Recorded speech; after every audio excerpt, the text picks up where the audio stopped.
यहाँ पर teacher hub के लिए इकट्ठे हुए हैं, जिसमें हमने आज तक मुख्तलिफ टॉपिक डिस्कस किए हैं।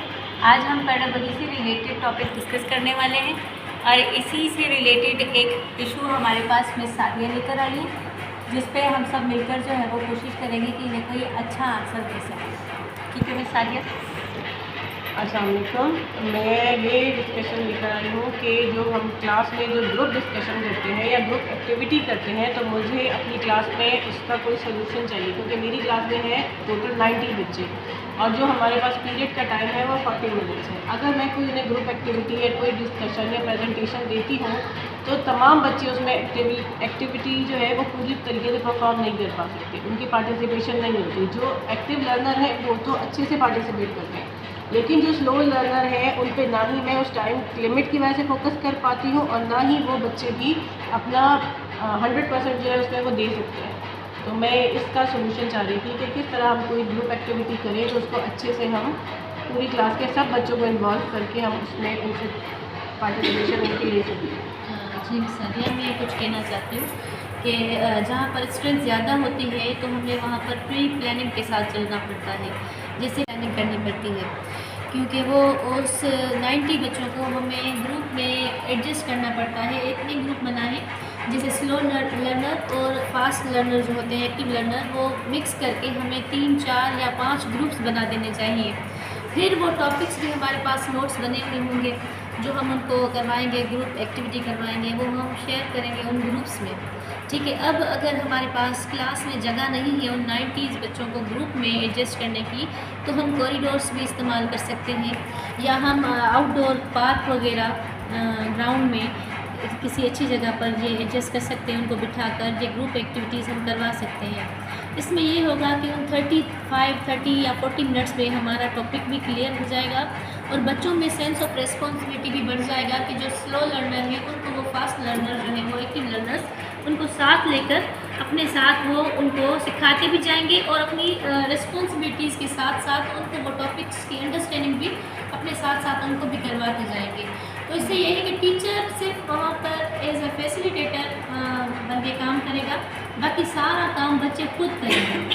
तो आई थिंक इस पे काम हो सकता है अगर हम करें तो। और इसमें एक और बात भी ऐड करना चाहूँगी कि हम यहाँ पर अपने टॉपिक को जो है वो डिवाइड कर दें ग्रुप वाइज, ताकि जब हमारे पास टॉपिक डिवाइडेड होंगे तो अगर फॉर सपोज़ हम वाटर साइकिल पढ़ा रहे हैं तो 5 ग्रुप्स हैं, तो हमने उन 5 ग्रुप्स में जो है वो उसके सारे जो भी स्टेप्स थे वो हमने दे दिए। इससे क्या होगा कि बच्चों की आपस में एक सेंस ऑफ रिस्पॉन्सिबिलिटी बढ़ेगी।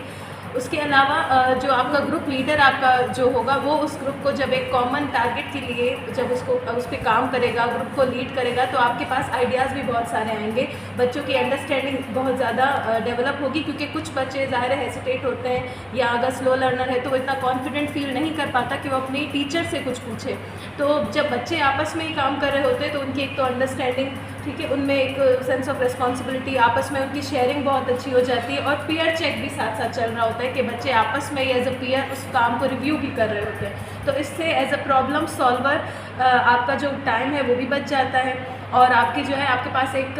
मतलब वर्क, प्रेजेंटेबल वर्क एक प्रेजेंटेशन की सूरत में कह लें, या फिर एंड में आप उनको अगर स्लो लर्नर्स को चाह रही हैं तो आप उनको बुलवा लें, आप उनसे प्रेजेंटेशन ले लें। अगर आपको लगता है कि ग्रुप वाइज बच्चे के पास आना चाहिए तो यहाँ टाइम जो है वो आपके पास बच जाएगा। आई थिंक मेरे दोनों कलीग्स ने माशाल्लाह बहुत अच्छे तरीके से एलाबोरेट किया है कि हम किस तरह से मिस सादिया के जो क्वेश्चन था या जो भी प्रॉब्लम थी उनको जो क्लास में वो फेस कर रही थी, किस तरह से उसको सॉल्व कर सकें। मिस ने भी बहुत अच्छे से एक्सप्लेन किया कि हम क्या स्ट्रेटजी जो है वो इंट्रोड्यूस करवा सकते हैं क्लास में जिस वजह से हमारा टॉपिक कवर हो जाए। और जो सेकंड कलीग है मेरी, उन्होंने भी बहुत अच्छे से एक्सप्लेन किया है। इसी में ही मतलब अगर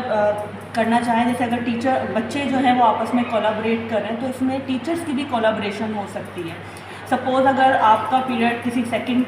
टीचर के बाद आ रहा है तो आप दोनों टीचर्स आपस में कोलैबोरेट करके अपने टाइम को बढ़ा लें, टाइम इंक्रीज़ कर लें। अगर 40 मिनट्स का आपका पीरियड है तो आप उसको 80 मिनट्स का कर सकती हैं और वो दोनों ही टीचर्स आपस में कोलैबोरेट करके उस टाइम को बढ़ाकर आपके जो बच्चे हैं उसमें वो ग्रुप एक्टिविटी परफॉर्म करवा सकती है। उससे तो ये क्या होगा कि आप में भी इंटरेस्ट डेवलप होगा और बच्चों का भी इंटरेस्ट लेवल और उसकी टाइमिंग के हिसाब से वो चीज़ बढ़ जाएगी तो बच्चे भी उसको बहुत अच्छे से परफॉर्म कर सकेंगे और बच्चों का जो आउटपुट है वो आप इजीली ले सकेंगे सेम डे पर ही, मतलब नेक्स्ट डे का वेट नहीं करना पड़ेगा आपको, सेम डे पर आपको इनपुट और आउटपुट दोनों ही मिल जाएंगे।